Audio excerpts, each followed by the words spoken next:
All right. Hello, everybody. I am so excited today to be here with Sheila Kamara Hay of Ecstatic Birth. Thank you, Sheila, for joining me today. Hi, Darcy. I'm still futzing with my camera, but I'm excited to be here. Excellent. So we're being high tech and we're doing Instagram Live and recording the podcast at the same time, which for a couple of doulas is pretty amazing. So I invited Sheila to come on the podcast because she is the creator of the Ecstatic Birth. I'm going to call it a movement.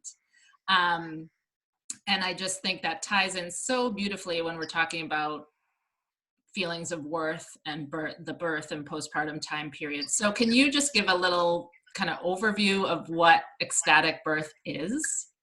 Yeah, I'd love to. I'm hearing a funky echo. Do you hear that? Yes, all of a sudden I do. Okay. Okay, that's better. Yeah, so first of all, thank you so much, Darcy. This is this is a feat whenever we're trying to broadcast in multiple areas, but I'm very honored to be here. And ecstatic birth for me is really claiming the fact that birth is a sacred and joyous rite of passage into motherhood. And how do we claim that, right? The legacy that we have around childbirth is really about pain. It's really about suffering. And this is a big moment in a woman's life. This is a big moment in the face of the universe, right? Like a new soul's being born, a new person's coming onto the planet. It's sacred, it's big, it's miraculous, and it's joyous. You know, we're expanding into a family, we're expanding into motherhood. So how do we claim that? How do we claim our birth experience as something that we can enjoy as opposed to something that we can endure? Oh my God, I love that. Yes.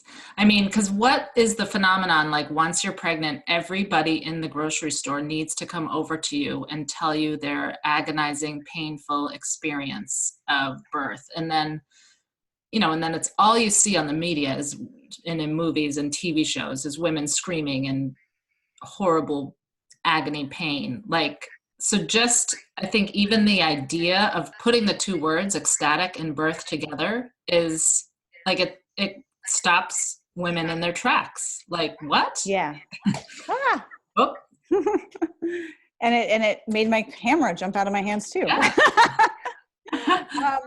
You know what? I have a lot of people say to me, I don't understand like what you're talking about, because our legacy around birth is about pain, and it is about suffering. And that's a legacy that goes really, really deep back to the Bible and the story of Adam and Eve in the Bible, right? You know, we are told that because Eve took a bite of that apple back in the Garden of Eden, God said that women will suffer in birth. Now, it doesn't matter what religion you do or don't believe in, that is the dominant cultural legacy of our time. And so for somebody to come out and say, you know what, I had a different experience, I actually enjoyed my birth, that's a pretty revolutionary statement. And I would say that from the beginning of time, there have been women that have been enjoying their birth experiences, but at risk of going against the dominant culture, these women have not been speaking out. And, I hear from women all the time, oh my gosh, thank you so much.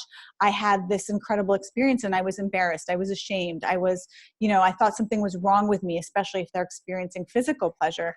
That's that's the place that women have been coming from. Now, thanks to the incredible work of, so many women, including Deborah Pascali-Bonaro of Orgasmic Birth, Sarah Buckley, who wrote about the ecstatic hormones of birth and labor.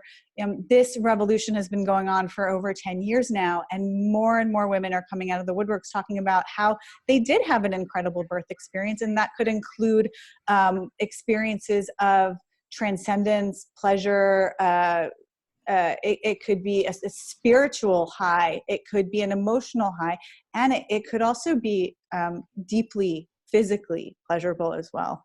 Mm-hmm. Which is just amazing. So is it also like a mindset thing? Like if you have had a traumatic birth or a painful birth, can you go back like through working with you or someone else to change your mindset, change the framing and turn it into an ecstatic birth? Is that part of your work? Yeah, absolutely. I mean, there is a piece of my work that includes reclaiming what was yours. So if you did have a traumatic experience, and I know I had, my first birth was very traumatic, and that was the experience that set me on this path. So I get it. There's a piece of reclamation that exists in every experience, good or bad. Good or bad is just how we perceive things, right? And so a lot of the work, I always, when I work with women one-on-one, we do sessions ahead of birth, but we always do a postpartum session. Why? Because in our culture, we live in a very perfectionist culture, and a culture that has like high standards, and we need to achieve certain standards to feel worthy, right? Right. And so what I see over and over again is rather than celebrating all the good stuff, we have a tendency to focus on like that one thing, or that those few things that went wrong or bad, or right. And we don't really have training in reaping the gifts of birth. And there are so many gifts of birth, whether you had, you know, the birth experience you were hoping for, or something vastly different. Right. And I've even seen it like get into a competition, like, oh, I was in labor for 20 hours. Well, I was in labor for 40 hours. Well, I had this kind of a tear. Like I don't know. Like I just love that you're switching the narrative. And so can you tell us a little bit about why you're doing this work? You mentioned that your first birth was traumatic. Like, what was your inspiration for going down this path? Yeah, well, you know, like I said, that first birth was really tough, and it was not what I expected. I loved feeling the power of my body in pregnancy. I love that feeling that, like, oh my gosh, look at this. My body knows what it's doing. It's gestating new life. It's, you know, it's redirecting all this blood flow and giving my baby nutrients. I loved that feeling, and I wanted to feel that in birth. And the experience that I had was vastly different. And that experience set me on a healing path, because I actually could not even get pregnant again until I had resolved and understood what had happened there. Wow. And I had a second birth that was like a reclamation of my relationship with my own body. And for the third birth, I had studied all of this wisdom around natural birth. I had read all these books, and in every book there was always a line that said, some women experience heightened states of bliss, ecstasy, and even orgasm when they're giving birth. And while in my second birth, I had that sensation of like overwhelming high after giving birth, I couldn't say that I really enjoyed the process of labor and delivery. So I was like, all right, I know I can do this. Let me see if I can actually enjoy it. And that was where I put all of my attention and energy. And at the time, I was really immersed in a school for pleasure called Mama Gina's School of Womanly Arts in New York City. And what I was seeing was that the language of sensual expansion, the language of like learning to feel pleasure in your body, learning to feel more pleasure, learning to orgasm, learning to expand an orgasm, was actually one and the same as the language of natural birth. And the tools were very similar too. So what do I mean? There was a lot of talk about sensation, about surrender, tools of breath, sound, movement. And so I thought to myself, okay, what if I prepare for my birth in this way? And so I used all of these tools of pleasure that I was learning to prepare for that birth. And the experience that I had birthing my third child was actually very different from what I conceived of in my mind. I thought it was going to be the sensual experience, and it really wasn't. It took a turn towards pleasure in a different direction. I had a very pokey labor, and so I was told, walk around the block. I did all that traditional wisdom, and then we settled into the birthing room, and my midwife said, okay, let me leave you alone for a little bit. We put on some music, and I started to dance. And what happened was the movement, the dance actually connected me to my somatic body, to the sensations in my body, to my inner wisdom in a way that was incredible. I found myself, it felt like my contractions were this dance partner that would come and take me and move me around and then leave me like pulsing on the floor. And that experience, the amount of ecstasy, bliss, the highs it took me to was beyond anything I could have conceived of. Wow. Even though I was preparing for, like a pleasurable experience, it took me way higher than that. And it left me feeling like really emotional. Like, I don't understand. Like, how come I didn't even know this was possible? So even though I had conceived of a pleasurable birth in my mind, it was still beyond the realm of what I could actually understand. And that was the moment that I felt like, well, why don't women know? Why don't women know what's possible in birth? And so I began my journey sharing that with women. And then I found all of these birth practitioners were really attracted to what I was doing. And that really confused me, because I felt like I don't understand. You're a midwife, you're a doula, you're a childbirth educator. Don't you know this already? Yeah. And I got a resounding no. And we want to share this with our clients. So, at that point, I also transitioned into working with practitioners and created a program so that they could bring that to their clients, which has been incredible because I've worked with women all around the world, and to see how it's reverberating. It changes the lives, not just of their clients, but of the practitioner themselves. To be able to integrate tools of pleasure really nourishes our bodies. Because this, as birth practitioners, we're like the ultimate mothers. We're like mothering the mothers, and we've got so much love and pouring it forth. So working with pleasure is supportive for ourselves as well as for our clients. That's a lot of, I could go on and on, as you can tell, but I'm the same way. That's why I had to start a podcast. Like, I could just talk about this all the time. So as a postpartum doula, I'm fascinated to hear like how this carried over into your postpartum experiences, like your first birth being quote unquote traumatic to your third being ecstatic. Like, did it change the way you felt and lived in your postpartum, in those first postpartum weeks and months? Yeah, it definitely did. It really did. And I'll talk about my experience in more detail, but first I want to say that I really can see how preparing for birth consciously, there's so many gifts that you get from that translate into how you move into motherhood and beyond.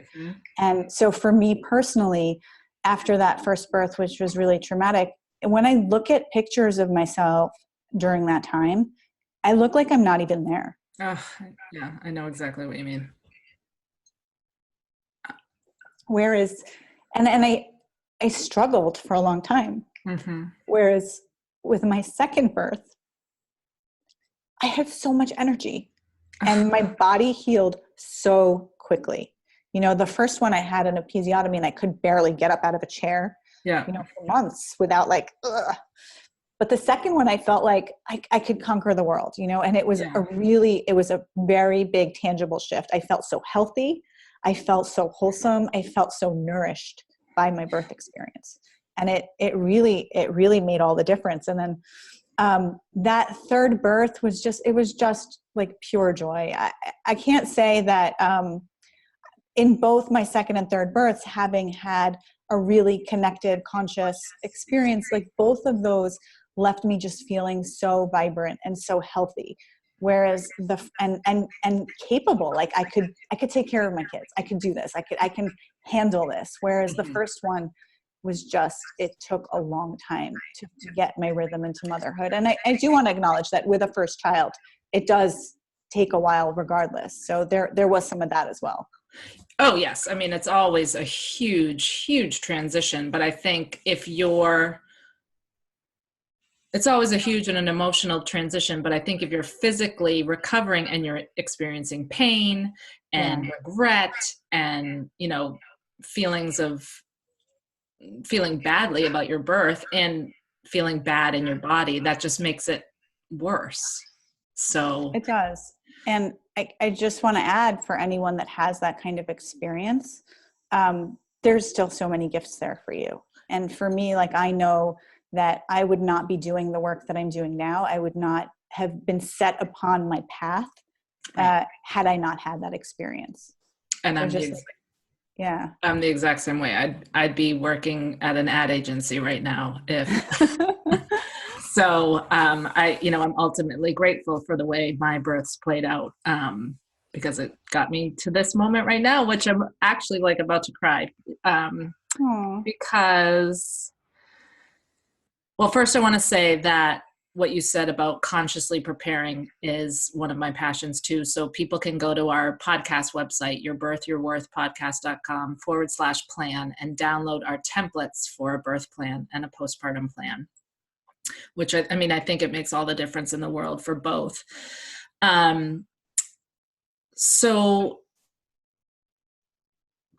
I love this question because I often get asked, like, usually by men, but like, or well, not really, no, by people that haven't gotten pregnant yet. Like, what is the big deal? Like, why are you so, what is the big deal if a woman just, schedules a C-section? Like, why is there so much emphasis on a natural vaginal birth or whatever? Like, can you just talk about how does having an ecstatic birth affect a woman's life? Okay, so first I want to say that you can have an ecstatic C-section too, and that I've worked with women who have, a C-section. I feel like there's so much judgment in our culture, right? Yeah.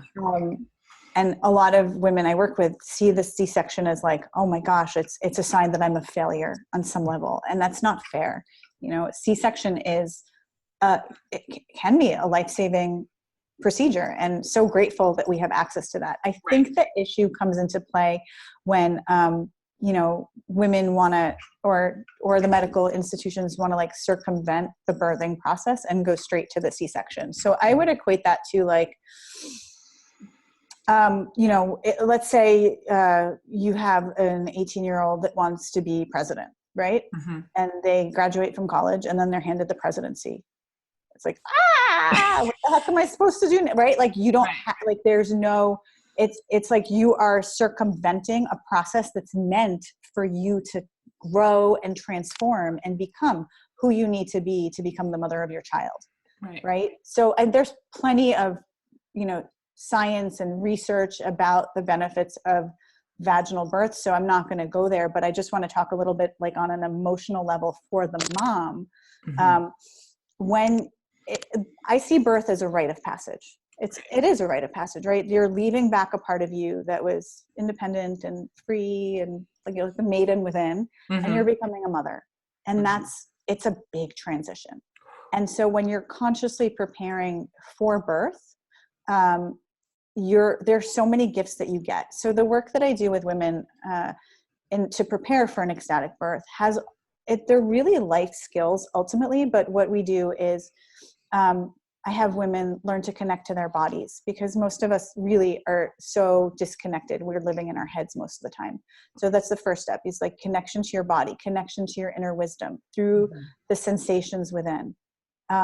You can start to see how that's a really useful gift in mothering, right? Because when you're mothering a child, a lot of that comes into your intuition, your inner wisdom, and your feeling. Like, right, you have all of these experts in the world around you that you can lean on to support you, but ultimately, you know your body, you know your child. So there's that. There's using pleasure constantly. I call pleasure the most holistic birthing tool there is. If you look at the birthing process, you look at the anatomy, and we study this in depth, and the training that I do with the practitioners is you see all of a sudden that, we look at pleasure as sort of like a bonus, like it's a reward for a job well done societally, culturally. But actually pleasure is a big part of our sexual and our birthing anatomy. Mm-hmm. And when you use pleasure consciously through labor and delivery, it supports your flow through labor and delivery. But it also elevates your experience. It also makes the whole process a whole lot more fun. Right. Same with mothering, right? There are so many moments of intensity in mothering, so many. Right. And so we can try to grit our way through them and, be strong enough to make our way through. Yeah. Okay. We'll get through it. But it's not that much fun, right? Right. Similar to labor, you could grit and fight your way through it. That's going to make your labor hurt more, right? Yeah. But if you use pleasure, it actually puts you in a relaxed, surrendered state. It stimulates oxytocin flow. It feels really good. Mm-hmm. So it's a win-win all around. When you bring that into mothering, okay, well, how can you start to build pleasure into your mothering so it's not just all grit and exhaustion and making your way through? So there are lots of gifts that you get when you're consciously preparing for an ecstatic birth that really will support you in your journey as a mother. Right. And as a person. And as a person, yes, of course, as a person. So, so when you circumvent all of that, it just makes it so much harder for you on the other side. Right. You robbed yourself of receiving those gifts, of really learning, integrating, and receiving those gifts. That's amazing. I love that. And I really love that idea of carrying that pleasure over into motherhood, because that, especially those first days and weeks, it's so intense. Like you have to focus on those tiny short moments of joy that, and you know, to get you through the sleepless nights. And you know, it's like switching, it's mindset, it's switching your mindset, like focusing on It's switching your mindset. And I would say it's also like opening to the deliciousness that's there. Yeah. Right. Because Right. you could just kind of like be going through the motions. But the truth is, yes, learning how to breastfeed is super hard, but there's also, once you get there, like there's the tons of oxytocin flow there, Right. and that feels really good. Or just even like lying down for a nap when you're super exhausted, if you're able to connect to your somatic body and allow it to be flooded with energy, like you're going to get so nourished and it's going to feel really good. Right. So it's being able to like be really connected to your body as well and open to that pleasure that's available to you. I do love that feeling of sliding into bed when you're so tired. I love that. And I also love like the added byproduct of this. Like if you're focusing on your body, you know, the pleasure, and postpartum, I'm always switching it to postpartum. So, and then postpartum, like that brings you to focusing on what your body just did. You made a human and you gave birth to a human, like, and you're feeding a human with your body. Like if we could all just focus on that more than getting our body back or losing the baby weight, I mean, that alone would be such a huge cultural shift. Do you see that in your work as well, that it helps women, you know, with the whole body image postpartum thing? Yes. So I think, you know, what you're speaking to, it's so important. And I just want to highlight, like you're talking about like the sacred nature of the experience, right? It's sacred, it's spiritual. And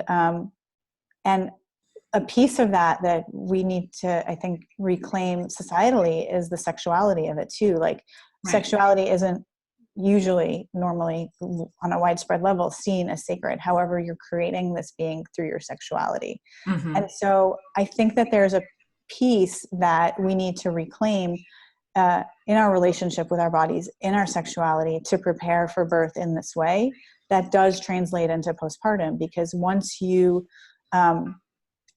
able to connect with your body, honor the wisdom of your body, you start to see your body in a very different way. It's not like you're looking at your body from outside as an object, which again, that's how culturally and societally we're treated our whole lives. And we're even treated that way in the medical system as birthing women. It's like, you know, to get your body's this object and we need to deliver the baby out of your body. No, like we need to reclaim our bodies as women and birth our babies, right? This is our power. This space is our space.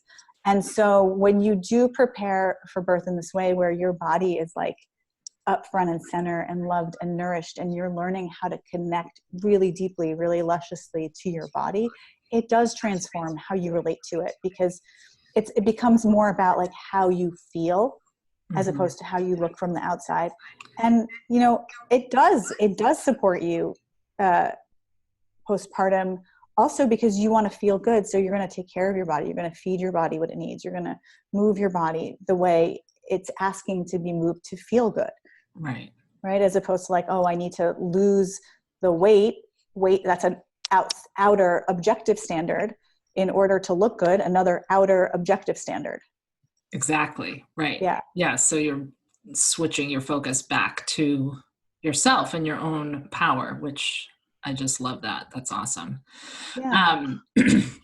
So I'm trying to think. If you are listening to this and you are pregnant and you are thinking we're just blowing your mind and you're like, what? I thought birth was all about pain and pushing through, you know, how, or what do you think the connection is?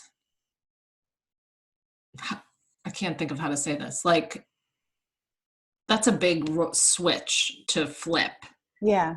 How, you know, how much work is involved with just getting to the idea that, oh, wow, I could have an ecstatic birth and I am worth, you know, it's worth my time to do this. It's worth my time. It's worth my energy. Like, what would you say to that?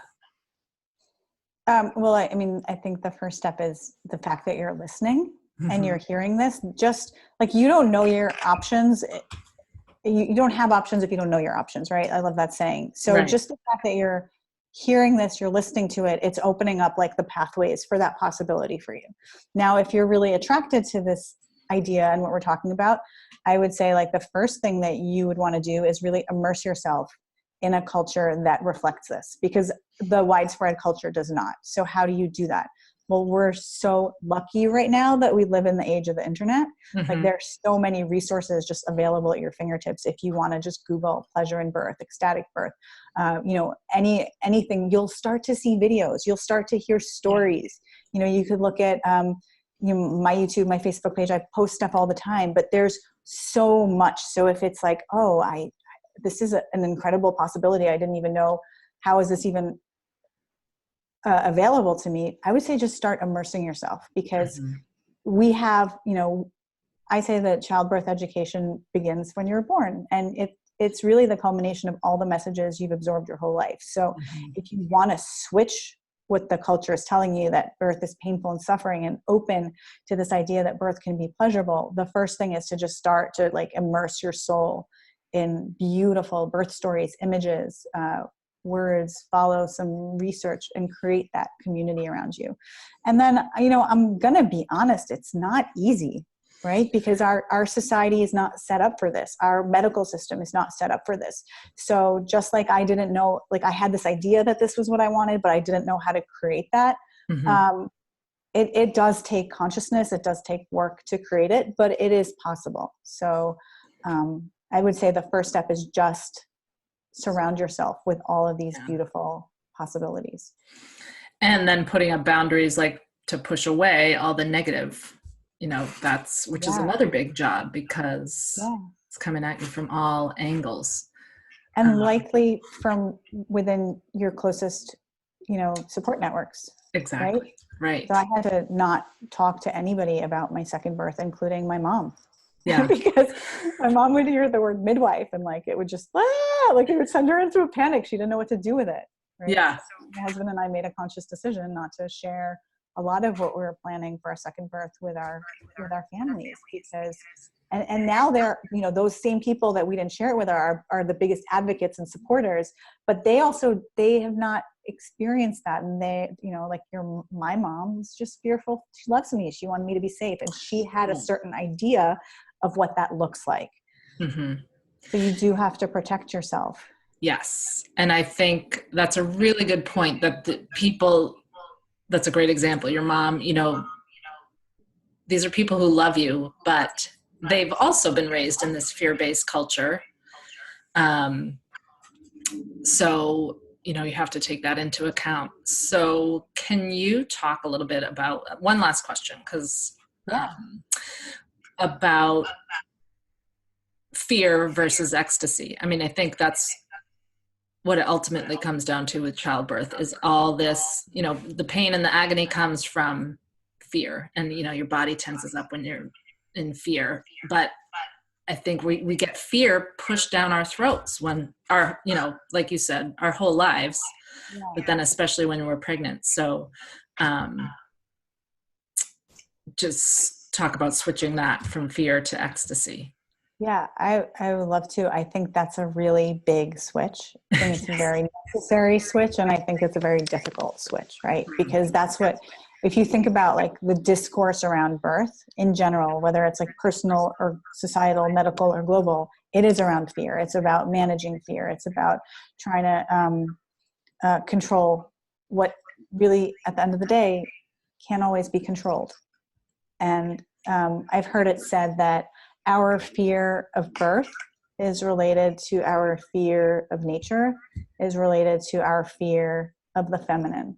Right? So they're all kind of interrelated. So how do we switch it up? First, let's talk about like what fear does on a physical level to your body. Like if you think of something that you're scared of, what happens to your body? You tense up, you constrict. What that does in birth is it makes your body have to work harder to open for the same result. So that kicks up intensity of sensation, which kicks up more fear, which like can see how that kind of downward spirals from there. Right. When you're using pleasure consciously, even if you're fearful, when you're using pleasure consciously, it switches you into a different hormonal state. So there's, the system of calm and connect, there's a system of fight and flight, and the two don't really coexist at the same time. So most of us are birthing, most of women are birthing with that system of like fight or flight, that like tension, that adrenaline flow, that fear, which actually disrupts the birthing process and makes it much harder. Now, if you consciously use pleasure, you're actually tapping into the other system, calm and connect. And that's the system where oxytocin lives, right? Oxytocin flow happens in your body. And oxytocin is the governing hormone of labor and delivery. So when you are, even if you're like cuddling or snuggling or caress or listening to music or looking at images that thrill you in labor, when you're consciously tapping into pleasure, what you're doing is you're triggering oxytocin flow in your body.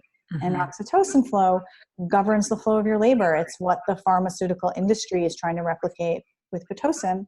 However, Pitocin, as well as it works to, move labor along, it doesn't feel very good. It hurts. Right. It intensifies things. Whereas oxytocin feels good and moves your labor along. So if you're trying to switch from one system to the next, I would say ahead of birth, you consciously really want to look at your fears. And this is something that we actively resist because we're taught that the things we put our attention on grow.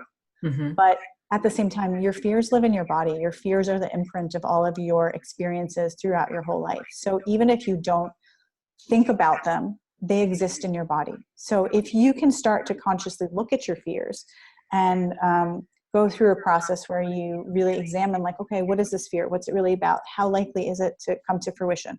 How can I support myself? How can I create structures of support around me despite my fear? And this is like really the goal. What if my fear does come to fruition? How could it still be the best experience I could possibly have? How could I still, it's not what I want, but how can you turn your fear from like this big looming thing in your life into okay, this is not my preferred outcome, but I could still be okay. I could still thrive even if this fear comes to fruition. Right. So that's a really big process. I do work with women on that. And then to flip to the other side is really super simple. With pleasure, just think about your five senses and think about what are the things that give you pleasure through your five senses and how can you incorporate them into your birth. So if you love to dance, can you bring that into your birthing room? Are there images that you love, scents that you love that you can bring into the birthing room? What sort of experiences or situations give you that like yummy, pleasurable feeling in your body? And how can you incorporate that into birth, whether, with your partner or with your support team? How can you bring that in? How can you physically give yourself pleasure in birth in a way that you feel comfortable and aligned with? And all of that will start to switch you over from that system of, like fear into that system of calm and connect. That's so important and so important. I mean, throughout life, really, Yeah. So, all right. So if someone wants to learn more and potentially work with you, what's the best way for them to connect with you? Well, you can check out my website. It's ecstatic-birth.com. And you can email me. My email is sheila@ecstatic-birth.com. And my handle on most social media platforms is @ecstatic birth. So that should be pretty easy to find me. Yes. I would say those are the easiest ways. And I work with expectant moms. I work with birth practitioners. And I also work with, women who want to integrate these gifts of birth into their lives. Yeah. That's so wonderful. I love it. Love it, love it, love it. So thank you so much for taking the time to join us today. And we'll put all of those links into the show notes. But yeah, Sheila, it was such a pleasure to talk to you. So thank you so much. It was fun, Darcy. I could talk to you all day long. Thank you. I know. I don't want this to end, but they tell us that it has to. So thank you so much. Thank you. All right.